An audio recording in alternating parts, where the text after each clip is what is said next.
너는 왜 여기서 이런 종목을 얘기하냐?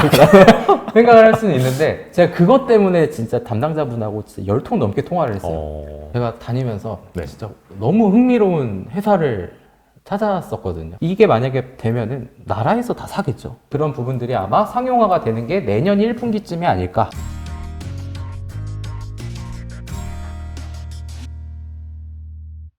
그리고 이번엔 약간 좀 기술주, 네. 성장주 그런 관점에서 또 사람들이 궁금해하는 네. 그런 아이템이 UAM이라고 있습니다. 네. 자, 도심항공운송이라는 미래 이제 모빌리티의 끝판왕이라고 불리는 네. 그런 산업 같은데 이거와 관련해서 뭐 중소형주 중에서 주목할 만한 그런 기업이 있다고요?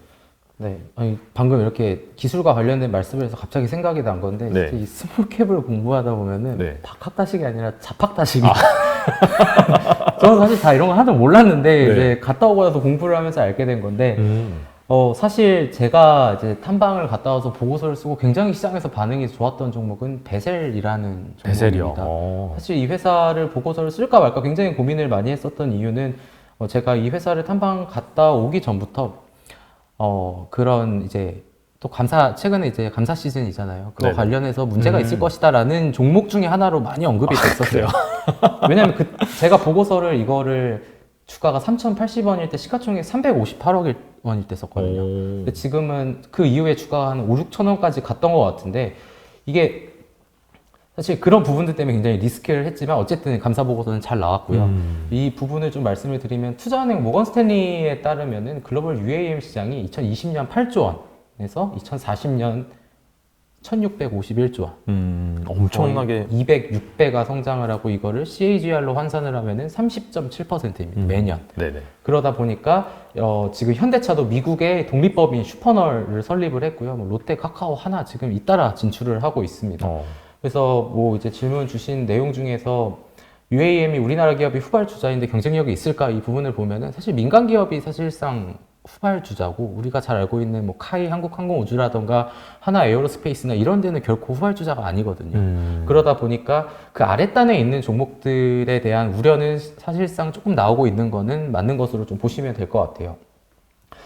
그래가지고 이제 최근에 또 이게 뭐 UAM을 말씀드리긴 하지만 뭐 방산주들이 최근에 이제 좋은 실적주로서 자리매김을 하고 있기 때문에 좀 우호적인 환경이 나오고 있고 정부에서도 지금 이쪽과 관련돼서 뉴스들이 최근에 꾸준히 나오고 있어요.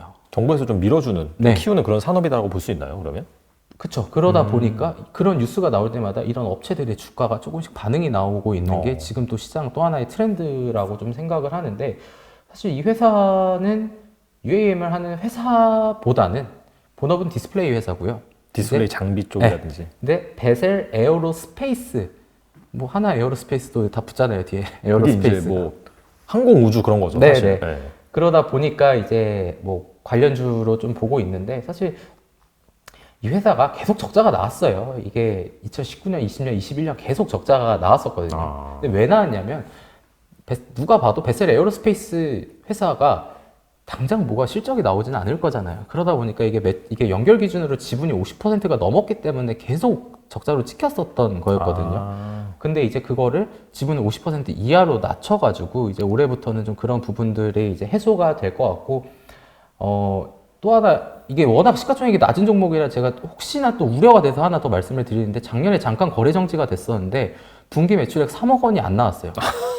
이거 보면은 저한테 이제 너는 왜 여기서 이런 종목을 얘기하냐 생각을 할 수는 있는데 제가 그것 때문에 진짜 담당자분하고 진짜 10통 넘게 통화를 했어요. 이런 일이 다시 생길 수 있냐 없냐 하는데 이 디스플레이가 중국 쪽에 매출이 많다 보니까 중국이 그냥 돈을 막 늦게 주니까 이 인식이 회계 기준이 너무 불리한 거예요 회사한테. 네. 근데 어쨌든 이런 부분들이 없고 오늘도 지금 디스플레이 관련해서 또 수주가 또 오늘 공시를 했거든요. 그래가지고 좀 그런 부분들 살펴보면은 뭐 사실 저는 진짜 이 회사가 베셀 에어로스페이스 차원에서 정말 모멘텀이 있는 회사의 컨셉으로 접근을 했기 때문에 이런 시가총액이 작은 종목들은 사실 저도 말씀드리기 너무 조심스럽긴 하지만 UAM에 대한 산업에 대해서 좀 말씀드리는 부분들이기 때문에 좀 감안을 해서 좀 들어주시면 좋을 것 같고 그래가지고 이 회사 그리고 이제 해외 시장을 한번 좀 볼까요?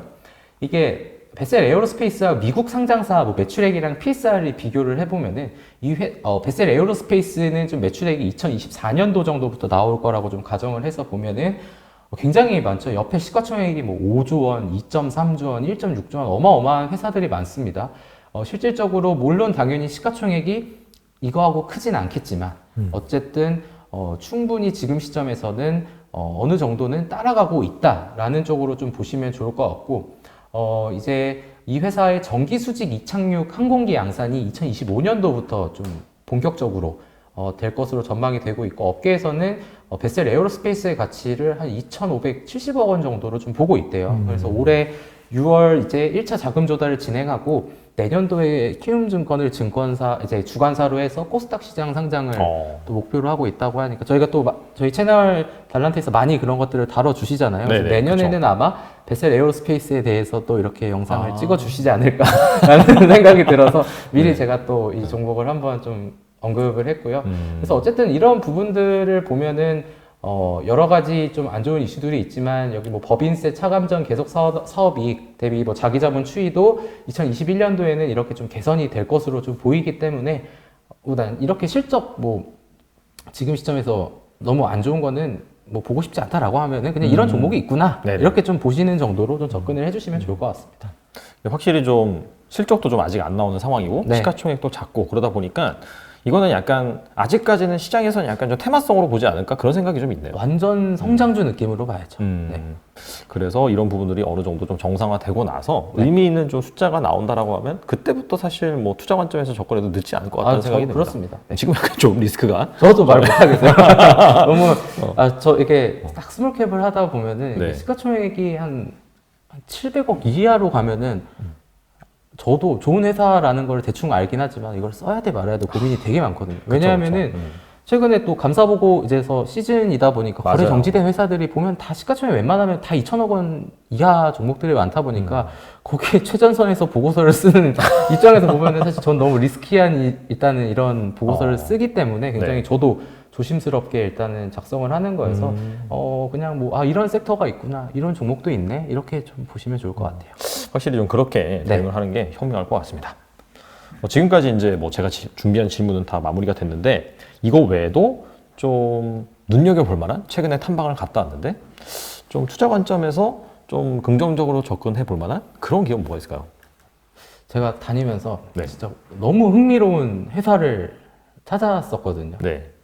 그 요즘에 뉴스나 유튜브 영상에 되게 많이 나오는 게 꿀벌이 사라지고 있다. 이상 기후라던가 이런 것들 때문에 왜냐하면은 그 제가 문과여서 뭐 수분이라고 하는 단어가 있더라고요. 이게 벌들이 이런 영양분 같은 거를 이렇게 날아다녀가지고 꽃에 주고 그러면 이제 자라고 이런 건데 결론적으로 얘기하면은 꿀벌이 지금 제가 알기로는 한 2030, 40년쯤에 멸종할 수도 있다라는 얘기가 나왔더거든요. 근데 네. 그게 그렇게 되면은 우리가 먹는 음식, 식탁에 올라오는 음식의 3분의 1이 사라진다라고 합니다.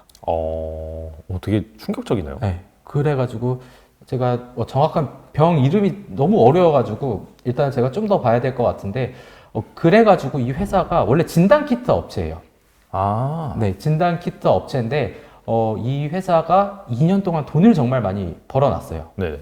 근데 이 회사가 이제 최근에 진단키트 업체들을 보면은 항상 이제 고민이 되는 거는 어떤 것들이 있냐면은 그래 그동안 돈 많이 번 거 알겠어.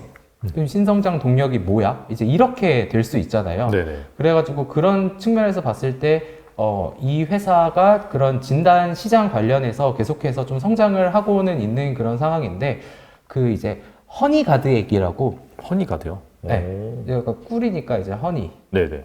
그래가지고 이제 그런 것들을 지금 이제 인상 개발을 지금 하고 있는 그런 상황인데요. 말씀을 드리면 이제 꿀벌이 사라지면 아까 인류도 이렇게 사라진다라고 말씀을 드렸는데 네. 이게 이제 농약이나 이런 것들 바이러스가 퍼지면서 꿀벌이 감소를 하고 있는 거예요. 그래서 유엔은 전 세계 야생벌 40%가 지금 멸종 위기에 처했다고 실제로 이제 언급을 했고 네. 이제 낭충봉화 부패병 뭐예요, 이게? SBV 이게 이제 네. 꿀벌의 흑사병으로 불리는 그러니까 이제 사람이 병에 걸린 게 아니라 그 뿌린 농약 때문에 꿀벌들이 이러한 병으로 죽어가고 있다. 네.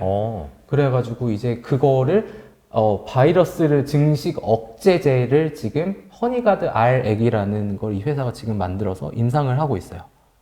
그러면 이거는 뭐 어떻게 그 약간 그런 병에 걸린 꿀벌들을 모아가지고 네. 약간 그 약들 처방을 하는 건가요? 어떻게 되는 건가요? 그거는 이제 임상이 다 통과가 되면 아, 하는 거고, 지금은 이제 그거를 네. 지금 계속해서 이게 개발이 되면 세계 최초로 이제 개발을 하는 거기 때문에 근데 뭐 생각보다 이게 사실 뭐 이거 뭐 만든다고 실적 많이 늘겠어 라고 하면은 사실 뭐 그러면 그럴 수도 있긴 하지만 어쨌든 이런 부분들이 이게 만약에 되면은 나라에서 다 사겠죠.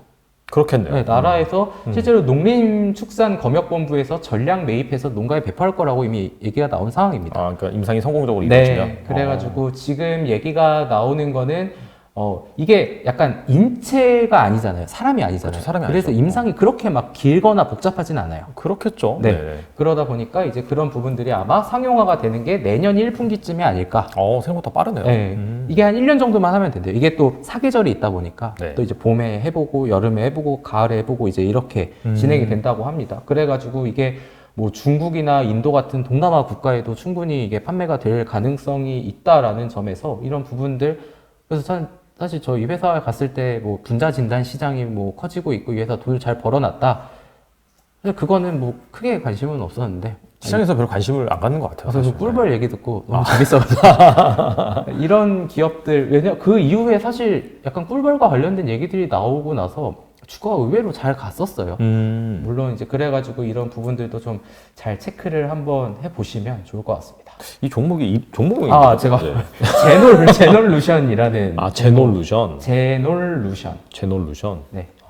이런 종목이 있는지 오늘 처음 알았네요. 왜냐하면 2020년에 상장했거든요. 얼마 안 됐구나, 상장한 지. 그러면 약간 좀 오버행, 뭐 물량 좀 나오고, 그리고 그렇죠. 뭐 이게 약간 코로나가 지나가면서 네. 진단 키트 관련주도 좀 내려앉아 있고, 네. 그래서 약간 시장에서 상당히 좀 소외된 그런 상황이겠네요. 그렇죠. 그래서 뭐 주가 위치가 뭐 그렇게 부담스러운 수준은 아니어가지고 그냥 저는 이거는 너무 흥미로운 주제여가지고 사실 주변에서 막 어떤 종목 뭐 재밌는 거 없냐면 저는 이 얘기만 왜냐면 저는 상상도 못했거든요. 왜냐하면 꿀벌이 사라진다 얘기가 너무 갑자기 약간 이런 느낌이 들었어가지고 근데 이 회사가 가니까 이런 걸 하고 있다라고 해서 좀 개인적으로는 좀 많이 흥미로웠던 회사여가지고 그냥 뭐 약간 상식을 쌓는다라는 차원에서 한번 보시면 좋을 것 같습니다. 아직 뭐 이 약이 판매되면 뭐 구체적인 시장 규모나 뭐 그런 거는 뭐 나온 데이터는 아직 없고요. 시장 규모가 이게 일단은 네. 꿀벌에 의해서 식량 재배에 기여하는 경제적 가치가 거의 373조 원이라고 하는데 이 글로벌적으로 네. 말씀하신 거겠죠? 근데 이게 제가 알기로 아직은 이게 어떻게 판매가 되는지 해외에 대한 시장 데이터가 많지는 않지만 제가 알기로 한 몇 천억 대 정도인 것만 제가 좀 파악을 하고 있습니다. 네. 지금 시가총액이 얼마죠, 얘가? 지금 한번 그 당시에는 조금 잠시만요. 이제 오늘 기준으로 보면 제놀루션의 시가총액은 1,330억 원이고요. 그때 제가 보고서를 썼을 때가 한 1,250억 원 정도였으니까 뭐 그때 크게 뭐 오르지도 않는 그런 상황이지만 한번 아이디어 차원에서 보시면 좋을 것 같습니다. 정말 이 제놀루션이 만든 그 꿀벌 치료제, 네. 약 이런 것들이 상용화돼서 정말 크게 기여한다라고 한다면 아까 이제 뭐 대략적으로 추정한 네. 그런 시장 규모 말씀해 주셨으니까 그거와 비교해서 한 얼마까지 올라갈 수 있지 않을까 뭐 생각해 볼 수도 있고 그 다음에 뭔가 이렇게 가시적인 그런 흐름이 나온다라고 한다면 방금 말씀하신 그런 시장 규모에 대한 구체적인 수치가 또 더 나오겠죠. 그렇죠. 그때쯤 되면 또 나오겠죠. 네. 그런 부분들을 또 잘 참고하셔서 여러분들이 뭐 관심 그런 기업 리스트 그런 데 넣어 놓으시는 건 괜찮을 거라고 생각이 듭니다. 네. 네, 러시아와 우크라이나의 전쟁 이슈 이런 부분들이 또 시장에 큰 충격을 줬었고 지금부터는 약간 좀 인플레 경기 둔화 우려 그런 부분들이 또 시장을 짓누르고 있는 것 같아요. 그래서 뭔가 이게 증시가 확 올라간다 내려간다 이런 부분보다는 이러한 상황에서도 좀 성장할 수 있는 그런 종목들을 잘 찾는 것이 이 투자의 핵심인 것 같은데 자 그런 차원에서 오늘 또 이충원 대표님 나와주셔서 좋은 말씀 많이 해주셨기 때문에 이런 부분에 대한 정보 좀 더 궁금하시다라고 한다면 실제 뭐 홈페이지라든지 그쪽에 방문하시면 다양한 그런 보고서 볼 수 있잖아요. 네네. 네, 그래서 꼭 투자에 참고하셨으면 좋겠습니다. 네, 지금까지 이충원 대표님 나와주셔서 감사합니다. 감사합니다.